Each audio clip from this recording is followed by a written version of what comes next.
Israel और फलस्तीन के हालिया युद्ध को अभी ज्यादा दिन नहीं बीते हैं और इजराइल की राजनीति में ऐतिहासिक बदलाव हो रहे हैं। जी हाँ, इजराइल के इतिहास में पहली बार ऐसा हुआ है कि एक इस्लामिक पार्टी और एक राइट विंग यानी दक्षिणपंथी पार्टी सरकार बनाने के लिए एक साथ आए हैं।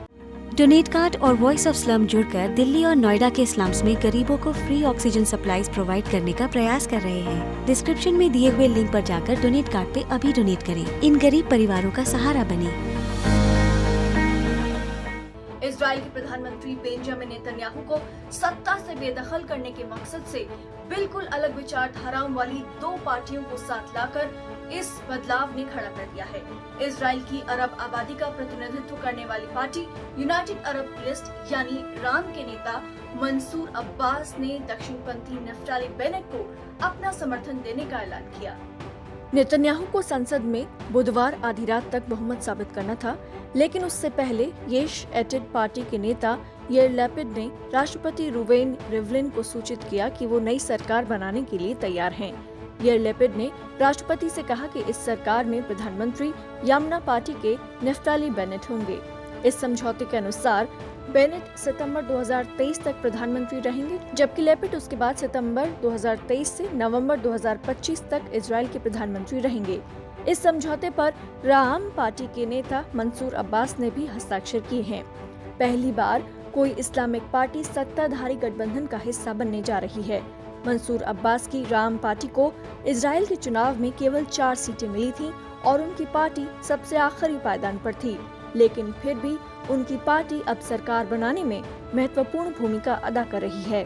खास बात यह है कि कई दशकों से इजराइल में फलस्तीन के लिए समर्थन रखने वाली अरब इजरायली पार्टियां इजराइल की राजनीति में निर्णायक भूमिका से दूर रही हैं। एक तरफ यहूदी पार्टियां उन्हें चरमपंथी करार देती हैं, तो दूसरी तरफ अरब इजरायली दलों में खुद को दोयम दर्जे का नागरिक समझने वाली और फलस्तीनियों का दमन करने वाली सरकार का हिस्सा बनने को लेकर हमेशा से एक असहजता रही थी।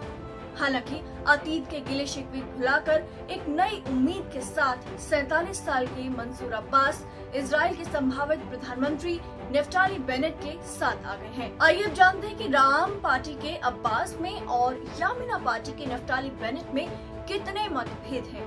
इस पूरे मामले में पेच ये है कि यामिना पार्टी के नफ्ताली बेनेट को नेतन्याहू से भी ज्यादा दक्षिणपंथी माना जाता है और कहा जाता है कि नफ्ताली पूरे वेस्ट बैंक को इजराइल में मिलाने के हिमायती हैं, जबकि अब्बास की राम पार्टी की बुनियादी रूढ़िवादी इस्लामिक विचारधारा पर टिकी है। राम पार्टी के सांसद फलस्तीन के समर्थक हैं और पार्टी के चार्टर में फलस्तीनियों को उनके अधिकार लौटाने की बात कही गई है। यही नहीं, अब्बास की पार्टी यहूदीवाद को नस्लवादी और दमन की विचारधारा के तौर पर देखती है। हालांकि पेशे से डेंटिस्ट रहे अब्बास गठबंधन की नई सरकार में अरब नागरिकों के लिए हालात सुधारने की उम्मीद जता रही हैं, जो इजराइल की सरकारों की तरफ से उपेक्षा की शिकायत करते हैं। अब जानते हैं कि किन शर्तों पर इस्लामिक अरब पार्टी के अब्बास राइट विंग के नफ्ताली बेनेट के साथ जुड़े हैं। अब्बास ने नफ्ताली बेनेट और विपक्ष के नेता याइर लैपिड के साथ समझौते पर हस्ताक्षर के बाद कहा कि इजराइल में राजनीतिक संतुलन साधने के लिए सरकार में शामिल होने का फैसला किया गया है। अब्बास की पार्टी के बयान में कहा गया है कि गठबंधन को लेकर हुए समझौते में अरब कस्बों में अपराध पर लगाम लगाने और इंफ्रास्ट्रक्चर बनाने के लिए 16 अरब डॉलर से ज्यादा की धनराशि आवंटित किए जाने का प्रावधान शामिल किया गया है। इसके अलावा अरब गांव में बिना परमिट के घर गिराने पर रोक लगाई जाएगी और बेदूइन गांवों को आधिकारिक मान्यता देने की बात भी शामिल है। अब्बास ने कहा कि मैं स्पष्ट रूप से कहना चाहूँगा कि जब सरकार हमारे समर्थन पर बन रही है तो हम अरब समाज के लिए कई उपलब्धियां हासिल करने और सरकार के महत्वपूर्ण फैसले प्रभावित करने की स्थिति में भी होंगे। नफ्ताली बेनेट का साथ देने के लिए अब्बास ने अरब पार्टियों को नाराज तक कर दिया। अब्बास की पार्टी 23 मार्च को हुए चुनाव से पहले इजराइल के प्रमुख अरब गठबंधन द जॉइंट लिस्ट से अलग हो गई थी। अब्बास अपनी ये बात मनवाने में नाकामयाब रहे थे कि अरब लोगों की भलाई के लिए नेतन्याहू और बाकी दक्षिणपंथी धड़ों के साथ मिलकर काम करना चाहिए। कई अरबी अब्बास के रुख की आलोचना कर रहे हैं। उनका कहना है कि अब्बास एक ऐसी सरकार में कैसे शामिल हो सकते हैं जो वेस्ट बैंक में फलस्तीनियों को बेदखल कर सैन्य कब्जा करना चाहती हो। दक्षिण इजराइल की राहत कस्बे के निवासी मूसा अल जायदाना ने कहा कि कुछ नया प्रयोग करने के लिए अब्बास की तारीफ होनी चाहिए, लेकिन अगर गाजा के साथ दूसरा संघर्ष छिड़ता है और वो सरकार में रहते हैं तो उन पर फलस्तीन के मुद्दे को पीछे छोड़ने का दबाव रहेगा। जॉइंट लिस्ट पार्टी के सदस्य सामी शेदे ने कहा कि अब्बास की इस्लामिक पार्टी ने बेनेट और बाकी दक्षिणपंथी नेताओं के साथ जुड़कर अपने राजनीतिक व्यवहार को नाटकीय ढंग से बदल दिया है। उन्होंने इसे बड़ा अपराध करार दिया। उन्होंने कहा कि नफ्ताली बेनेट येशा काउंसिल के प्रमुख थे। हम यहाँ बेहद खतरनाक लोगों की बात कर रहे हैं और उन्हें समर्थन देने का मतलब है कि मंसूर अब्बास अपने ही लोगों के हितों के खिलाफ दक्षिण पंथियों के साथ जाकर खड़े हो गए हैं।